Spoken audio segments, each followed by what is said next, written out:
All right.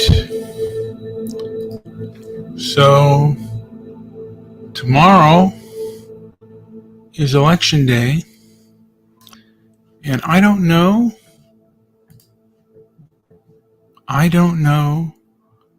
if we are going to know the end results by the end of the night, or if we'll know them Wednesday, or perhaps even a week afterwards, what we're going to know. So here's my prediction. After the 2024 election, no matter who wins, children are still going to be born. People are still going to fall in love and get married. And people are going to make and lose money. There are high stakes anxiety like there have never been before with regards to this 2024 election. There's significant anxiety and due to the polarization in the environment in which takes place. There's a part of me that does believe that, I guess, freedom of speech, or at least speech on the internet, which used to be called the information superhighway, may be in play. If one person wins, you may have less of that. There's one group that does not necessarily believe in freedom of speech, believe in hate speech and misinformation, who decides that misinformation is really a thing. But overall, with Kamala and with Trump, they both changed their positions over time. Kamala over fracking, Trump on abortion. And I believe when it becomes election time, people will change their positions that they had to win an election regardless. I believe it was Winston Churchill one time said, the one thing about sticking by your guns and committing political suicide is that you live to regret it.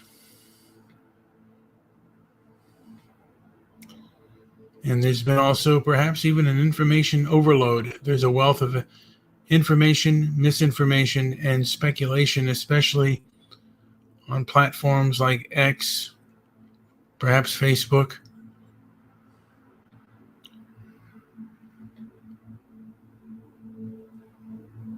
And what I recommend is control over reaction. You can have your preferences, but regardless, you have no control over the outcome.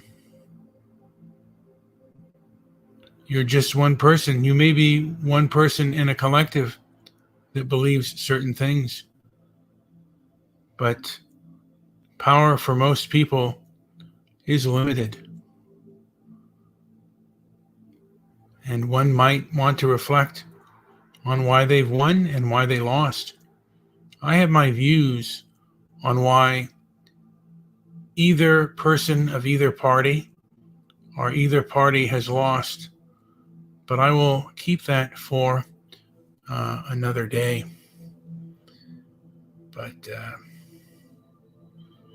I think we just have to keep a perspective, what happens, how much will change. Of course, if you're a person that likes to be on social media and miss the days of the Wild West, you certainly have your preference on the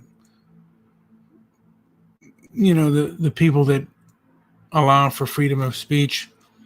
And this is my own personal perspective, but that gives you, that treats you, I I guess, as an adult and not like a child, that you can decipher good and bad information yourself. I have a preference, but even then, I can speak my piece. Hopefully, I won't get in trouble for it, but that's kind of a risk you take if you choose to speak your piece. I also realize that for the most part, people's minds are already made up, and regardless of what I say or how I say it, I'm not going to change those opinions. And sometimes it's best just to walk away because you're not gaining anything. If the other person is getting angry by what you said, then nothing you say will do any good, and it's perhaps even time to end the conversation. And as that goes, I'll end the conversation now. I just want to say that like, subscribe, leave a comment down below if you gain anything. And if you don't continue to listen. Thank you for listening, though, if you stuck it out this far.